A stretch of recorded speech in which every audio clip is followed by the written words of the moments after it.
The Bill LuMaye Show. This is a gentleman that I'm a huge fan of. It's the first opportunity I've had a chance to talk to this gentleman. He's published globally. He's a best-selling author, and as you know, we just don't do authors unless the book is one of those must-reads. This is one of those must-read books. And by the way, he's not a half-bad conservative talk show host either. He is Mr. Mark Steyn. The book is entitled, After America, Get Ready for Armageddon. Doesn't sound very optimistic, sir. How does it end?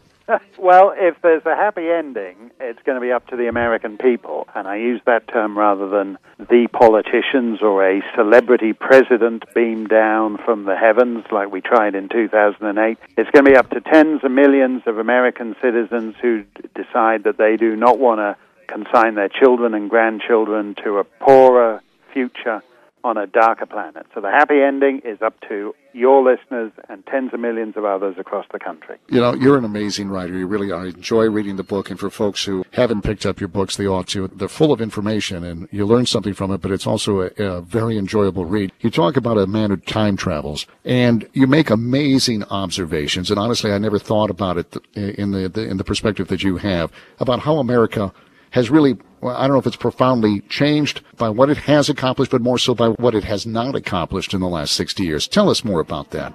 Yeah, I use basically H.G. Wells's Victorian time traveler kind of version thereof. Wells wrote that around 1893. So you take the average American sitting in his kitchen in 1890 and you propel him 60 years forward to that same kitchen in 1950, he'd be amazed. It's full of gadgets. He'd be wondering where the iceman was, who used to have to deliver ice. You don't need that anymore. You've got a refrigerator.